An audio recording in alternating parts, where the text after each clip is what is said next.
ఇప్పుడు కాంగ్రెస్ పార్టీలో చామల కిరణ్ కుమార్ రెడ్డి గారికి టికెట్ ఇవ్వడం వల్ల గెలుపు అనేది ఆల్రెడీ తేలిపోయింది.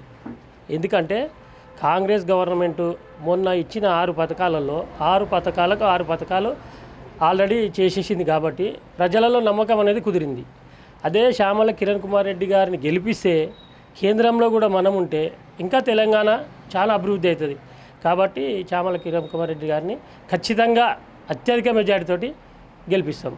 మహిళలే కానీ మహిళలకు ఏంటి ఇప్పుడు మామూలుగా గ్యాస్ ఒకటి, బస్సు ఫ్రీ బస్సు, ఇంకొకటి కరెంటు బిల్లు, ఇవి మెయిన్ ముఖ్యంగా మహిళలకు అర్థమవుతుంది. కాబట్టి మా అత్యధిక మెజారిటీతోటి కిరణ్ కుమార్ రెడ్డి గారిని ఖచ్చితంగా గెలిపిస్తారు. మాది కమ్యూనిస్టు అయినా కాంగ్రెస్కు మద్దతు ఇస్తున్నాం అందరం కలిసి. కిరణ్ కుమార్ రెడ్డి గెలుస్తాడు, హస్తం గుర్తే గెలుస్తుంది. కానీ ఇవన్నీ వేస్ట్. ఈ బీఆర్ఎస్ అయింది, ఇది కుంభకోణాలు చూస్తే ఒక్కొక్కటి తల వంచుకో బుద్ధి అవుతుంది.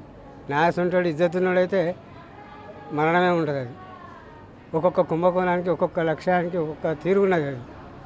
కానీ వాడు ఏ విధంగా పోతుండో కేసీఆర్ గారు ఆయనకు ఇక ధన్యవాదాలు చెప్పి సపరేట్ కూకోవాల్సి వస్తుంది. ఎందుకో ఏమో మరి.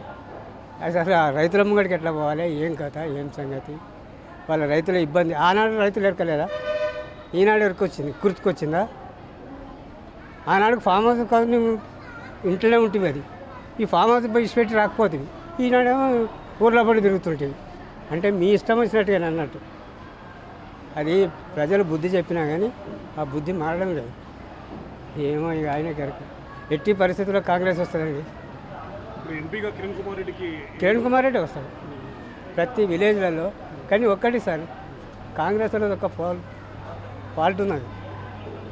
ఈ సీఎం రేవంత్ గారు ఒక్కటి ఏం చేసేది అంటే ఈ వృద్ధులకు పెన్షన్ పెంచేది ఉండే, ఈ ఫ్రీ బస్ తర్వాత పెంచి వాళ్ళకి పెట్టేది ఉండే.